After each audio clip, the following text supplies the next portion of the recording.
You are listening to the DYYVCast. You're listening to the DYYVCast. My name's Jonathan Gibson, founder of DYYV, and today I'm joined by Alex Granell. So Alex, do you want to go ahead and introduce yourself, and then I'll introduce what to expect from the DYYVCast? Yeah, sure. My name's Alex Granell. I'm currently a researcher at the University of Oxford. I work with malnutrition and environmental enteric disorder, which is basically a kind of catch-all term to describe constant and chronic inflammation of the small intestine and whatnot. I work mainly with a parasite called Cryptosporidium, but I do work with other pathogens. And I just try and help kind of make things better and poor resource environment. Okay, thanks very much for that. Just to give you a bit of introduction to me. My name's Jonathan Gibson. I work as the Policy and Public Affairs Officer for Metabolic Support UK. Started that role not too long ago, so I basically get to influence the government on key issues around rare disease, which is really great, and get to make sorts of connections with the decision makers just to improve patient lives, and that's been a great opportunity. And before that, worked in communications and then worked for the NHS for 4 years. So back in 2020 we started DYYV. So basically this was a concept that we came up with, basically just to educate people about issues that weren't common knowledge in the Western world. So that's kicked off with Ebola, the forgotten fear, discussing about how Ebola, when it was considered a threat for the Western world, was really covered by the media. But then as soon as it was a problem somewhere far away, there was no media coverage, despite there being larger outbreaks since then. So this is something that we wanted to expand on, really expanded the team. So we're now international. We've got people based in the USA, Singapore, and across the UK, which is really great. So we can get a really wide variety of people contributing to the site. We've got articles, we've collaborated with charities, and now we thought we'd add another string to our bow with the DYYVCast. So in the DYYVCast, we'll have a bit of introduction from the team, different team members dropping in as we go on, as well as different researchers popping in and different people that we want to feature, just to share their story, more about their work, and just to generally illuminate issues that aren't common knowledge in the Western world. So I suppose, because this is kind of the inaugural episode and whatnot, we should talk about the kind of foundations of DYYV and why, it was started and created. So, I mean, do you want to, why specifically now? Why specifically at that moment did you decide was the most appropriate time to start the platform? So the reason I actually started DYYV is because I'd started a master's in global health and infectious disease. And at the time, I felt that global health was something that was kept very much like, if you had a PhD, you could access it. If you had these sorts of connections, if you were already in an organisation that you'd be able to access and you'd be able to have a voice. But I don't think this is the best way forward. I think the reason for it is to amplify voices of people who would not be heard previously. So say if someone came from a community that had been affected by a disease, they might have a better insight into how a disease could be controlled than someone in high office who's saying, okay, we're going to try this. Why not listen to the people on the ground and give them a voice, give them a platform to sort of discuss their sort of lived experience, and then they can kind of provide feedback, and we can then amplify that and then send that back to the decision makers so that they have more of a collaborative approach. We also work to amplify the voices of charities. This is something that we've obviously done for quite a while now. But I thought at the time, there wasn't really much sort of independent voice to amplify the voice of charities. It was always large media outlets who were going to spin it with kind of sensationalist titles, but we wanted to give it transparency, use Harvard reference, and so people can sort of look into where we've got the sources, and so that people can have a trusted news source, because at the moment there's a lot of mistrust of the media, and that obviously needs to be changed. So that's kind of the reason behind DYYV. So I mean, it's something that, well, I've been writing for it, which is pretty much since its inception. It's been a learning curve for me, but it's also been kind of an eye-opener, I would say, because you're taught for years in university and in school and whatnot about how these diseases kind of work and how global health, you're taught about the transmission, epidemiology. It's almost like you're taught the same, it's just it changes kind of the villain. There's no kind of personalized touch, there's no experiences from people that have been through it or might have been affected by it. It's always, here is this week on whatever, here's this week on, and it's the same kind of conveyor belt. So I completely agree. Like, when I've been writing for Dive and when, seeing other people come through and talk about their experiences in a more personalised manner, it's been rewarding, and it's been, I'm sure at times we wish more people had seen the kind of things, and you wish, we had a bigger kind of scope, but, that'll come, and it's been great. But I completely agree. Like, what do you think is kind of like the barriers to science communication in a way, and how do you think that, we're kind of working to circumvent them? I think in the terms of like scientific communication, in the past, I actually looked at scientific communications jobs, and what you needed to get into them was a PhD. And for some people, this isn't really an accessible route, because obviously a PhD takes a long time to do. You've got to complete a master's, undergraduate degree, and some people might actually need to work and things before that. Because obviously, like at the moment, you've got the cost of living crisis. Can you go off for this amount of time, 5 years or whatever, to become a scientific writer? No, but you might have a really valuable insight that people would not hear otherwise. So I think it's like there's quite a lot of barriers that prevent people to getting into it. And I think as well, some of it is the use of language. So I think a lot of the time when journalists will write, they'll write to impress their peers, as opposed to writing for their audience. Yeah, completely. I completely agree.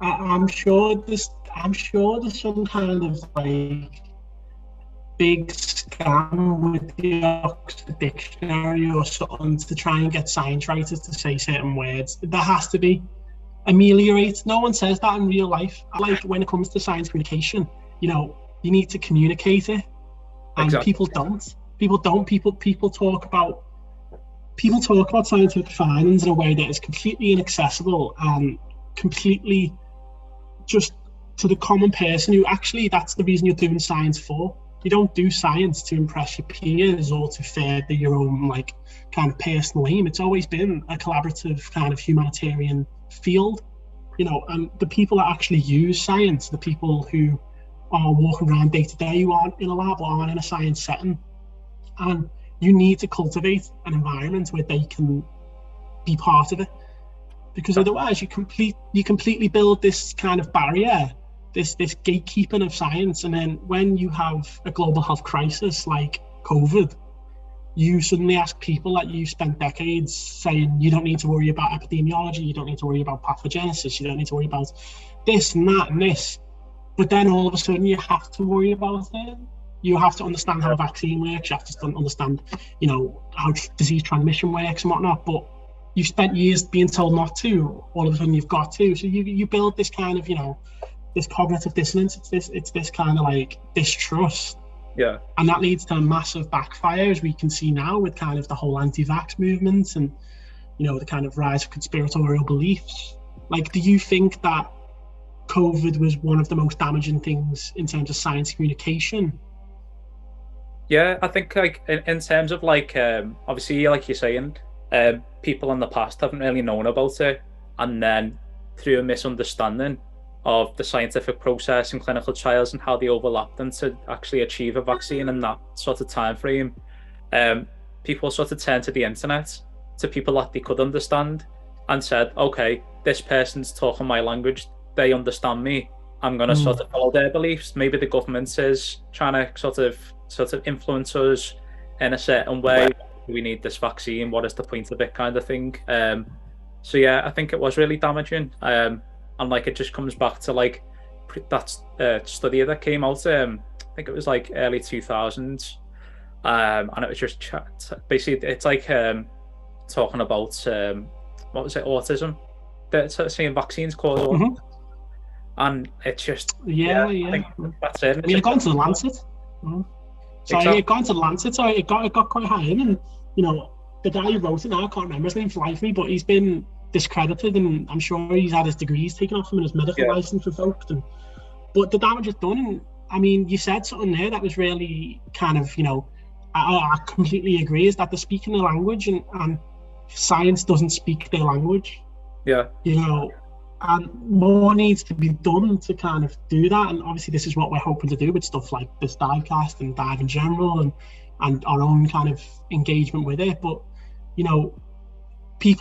humans are creatures of habit, and humans don't like not knowing things. Yeah. They like to know what is happening. So if you've gone, you don't need to worry about this is something that you don't need to know about, you're not clever enough to understand it, it's too hard, or you're better at wood making or admin, you don't go into science, do you know what I mean? And then you've made a rod for your own back. Whereas if someone on TikTok or Twitter or Facebook goes, oh, those people in the lab coats who won't tell you what to do, and this is what they're actually doing, you should come. And at the best, they're just kind of spreading misinformation, but at the worst, they're actively dangerous. Hopefully they're just trying to sell some kind of supplement, some Brain Force Plus or something ridiculous, but at the worst, they're causing people to spread disease and kind of, I know that there's criticism that needs to be leveled at science, but I think that nowadays there's so much of a counterculture of science. There's an opposition which I don't think is needed at all. Just sort of breaking down that complex information. So is a person, like your average person, going to go to a scientific journal and read through that and understand all of it, go through the results, conclusion, everything? Probably not. And if they do, it's literally my job to read papers, and I don't.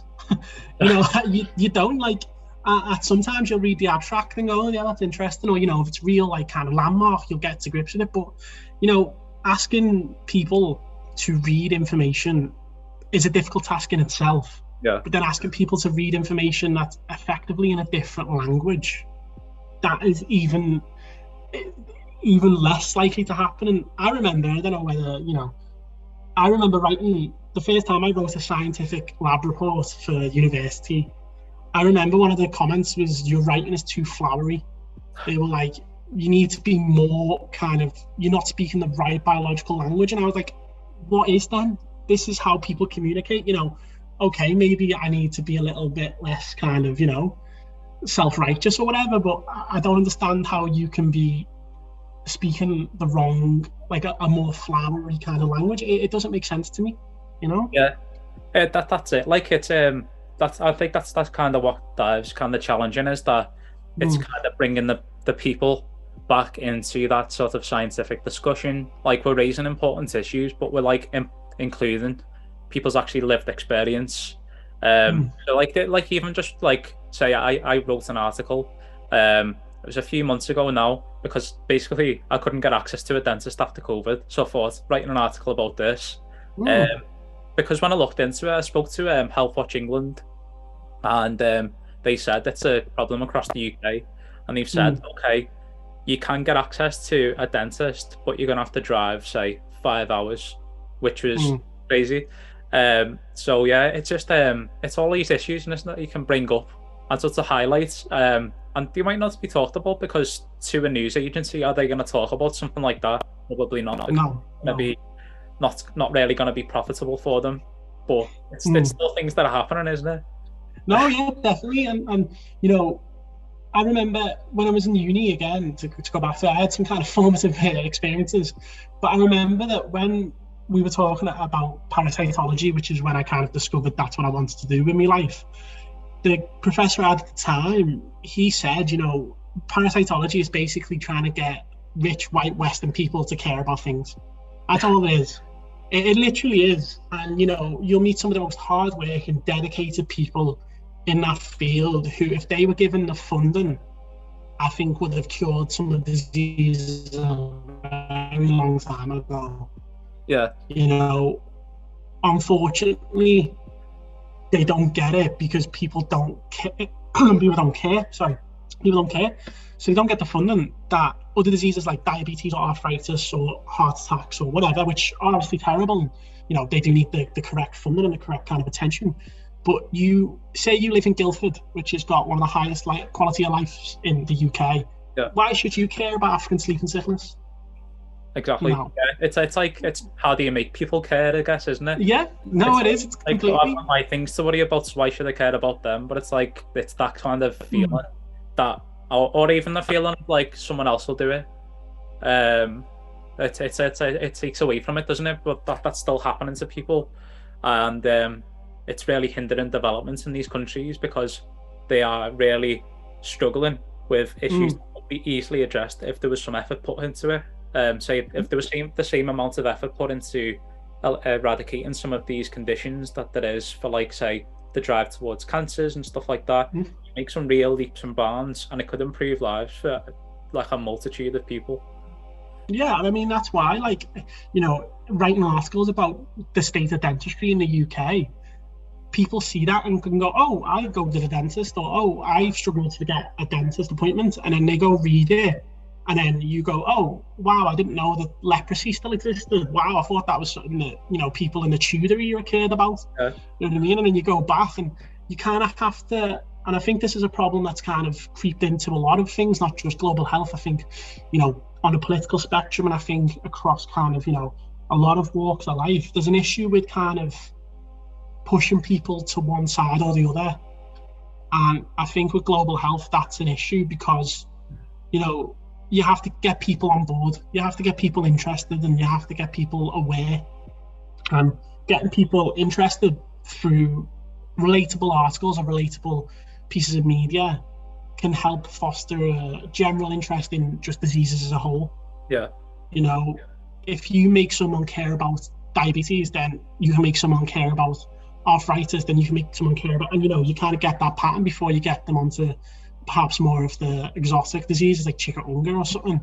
But, you know, I think that that's something that DYYV does, and that's something that DYYV does quite well, is kind of have that spread of, you know, these are diseases that you probably would never get unless you go to these countries, versus this is a disease that you're probably going to get if we're being realistic. Do you know what I mean? And what do you think? Do you think that it strikes a good balance, or do you think that perhaps we should be focusing more in one way or the other? Or no, I think it strikes a good balance because there's like a mix of articles, isn't it? So like you said, someone comes to the site to look for like an access to dentistry kind of article, but then they might be lured in by like the other articles, like, that sounds interesting, I'm going to look too much, like a little more into that.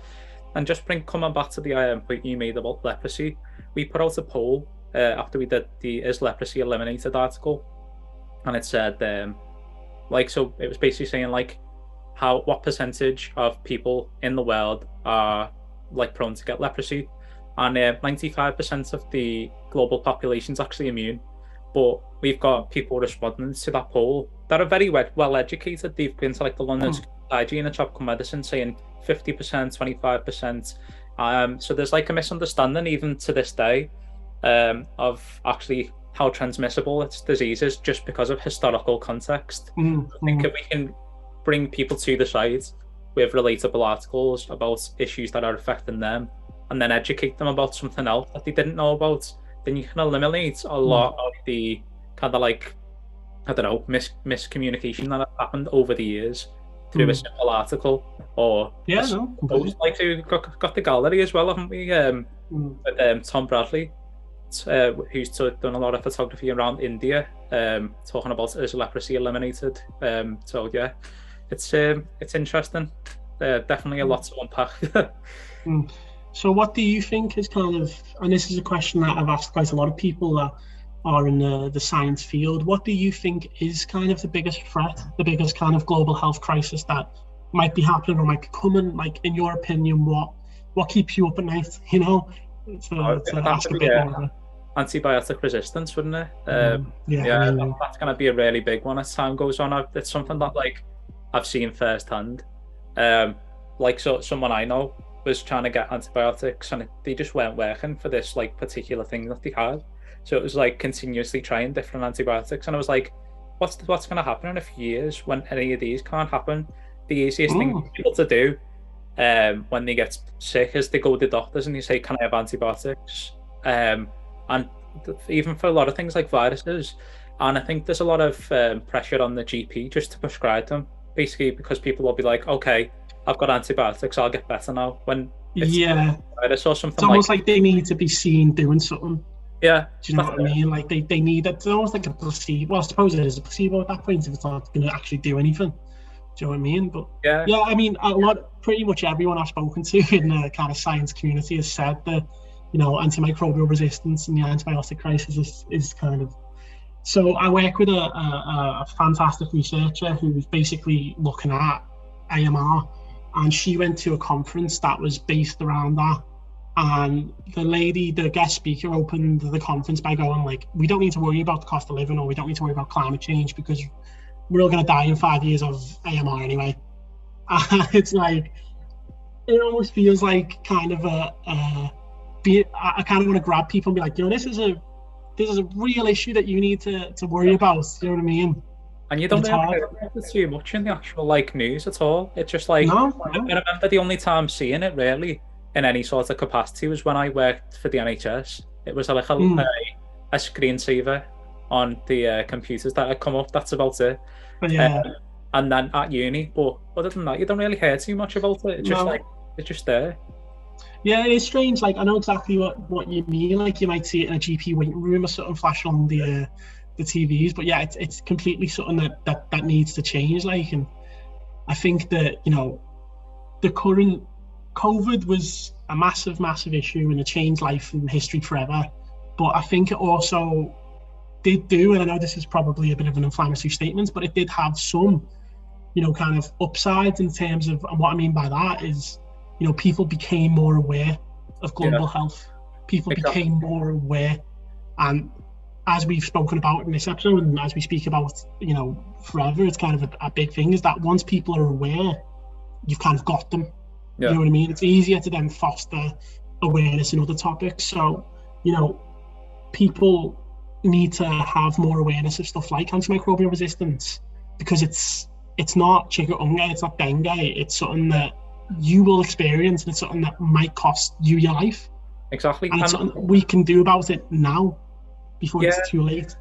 But the thing is as well, Liam, so have you heard of the epidemiological periods of transition? So we are currently in the third period of transition. So that's categorized by the rapid spread of novel infections, increase in antimicrobial resistance, increase in population density, and all of these things is something that we've experienced with COVID, and that's going to become sort of a norm. Like these big pandemic sort of things, globalization is driving it. And I've just searched up this stats that I saw about antimicrobial resistance. So by 2050, it's estimated that as many as 10 million people could die each year as a result. And isn't that a crazy figure? 10 million. Completely, and I think that people would care more about it if, COVID was an absolutely despicable disease, but in a way we were lucky that it wasn't something that was more pathogenic. It wasn't something like Ebola or something that, that has a really, really high fatality. And people didn't respond to that by going, oh, we're lucky, we need to do better. Yeah. People responded with, oh, okay, it's just a cold. Like, oh, okay, 70, 80% of people who get it don't even know they've got whatever the mad stats that people put out about it was. But it's like, okay, well, when you get, these resistant Shigellas or these resistant superbugs, you will die. Do you know what I mean? And we can't do nothing about that. Exactly. And do you remember that he started the pandemic when you were saying so it was images coming from China of people dying in the streets. That's what it looked like. And we were like, this is crazy. It was something off 28 days later. It was absolutely mad.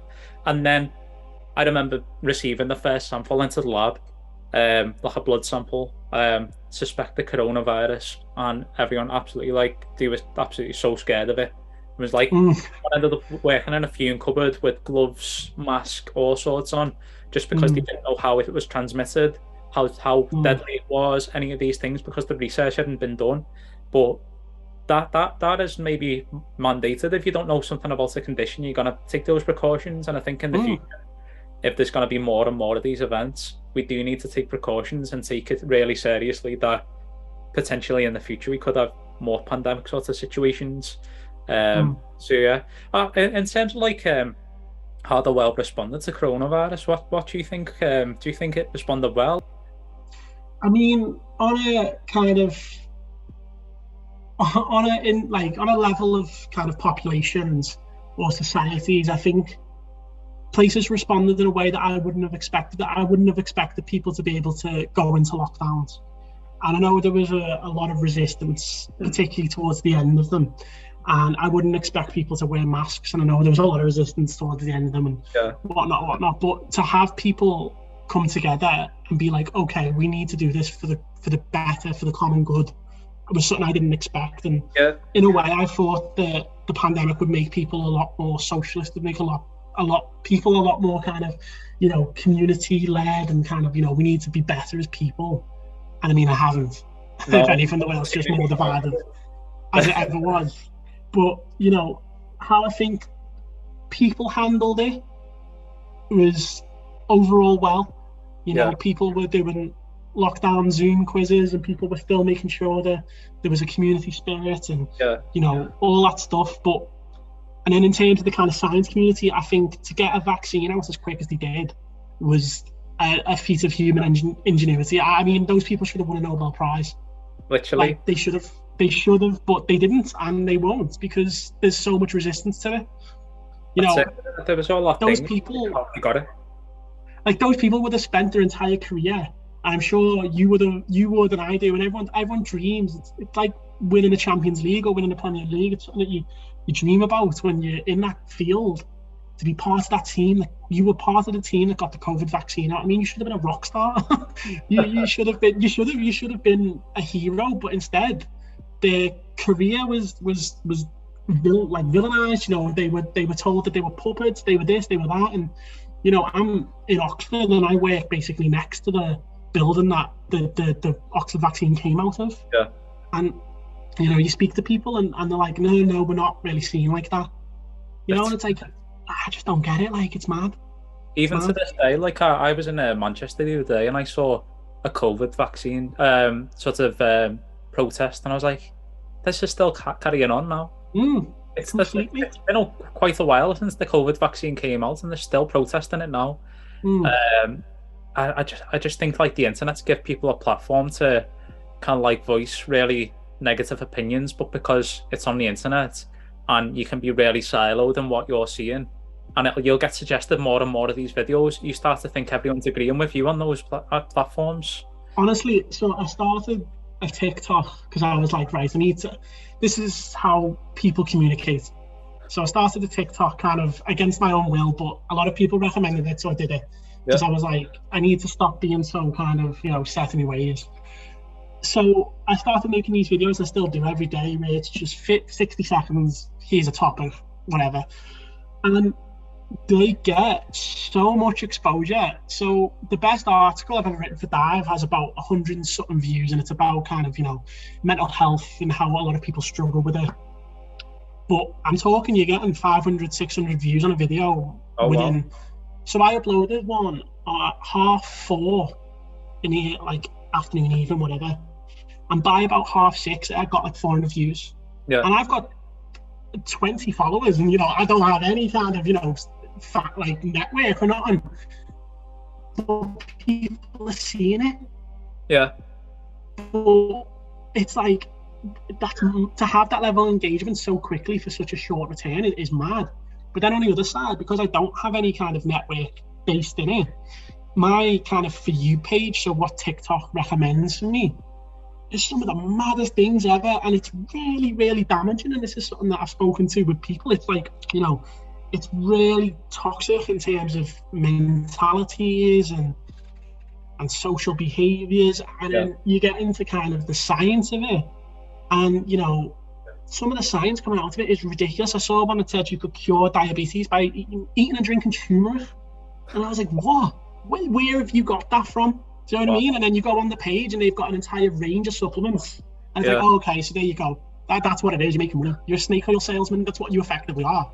Do you know what I mean? But it's, and a lot of people seeing these are under 18 under, completely. There's no kind of surprise that the most views you get is about 4 o'clock when people get home from school. Do you know what I mean? Like, there's a correlation there. But it's just mad, and it's something that science needs to do. It needs to get into that, and it needs to not worry about conferences or journals or this and that. It needs to worry about communicating this to the people that are impressionable. 100%. Do you know what I mean? Yeah, and that's it, and I think that's where we can plug the gap kind of thing. So I think like moving forward at the DYYVCast, and we can feature more people, get some different voices on there, maybe get some younger people to sort of weigh in on what their perception of science is. And then, I think we'll have a really good platform to sort of discuss topics that are really important. Thank you very much for joining me and Alex today for the DYYVCast. Join us in future weeks where we'll be discussing different topics and having different guests on. If you're still interested in DYYV, explore the website and have a look at the different articles we've got to offer, as well as the galleries, and support us on social media and tell us what you think. Thank you very much. Thank you for listening to the DYYVCast. Please make sure you like, share, and subscribe. Dive into global health.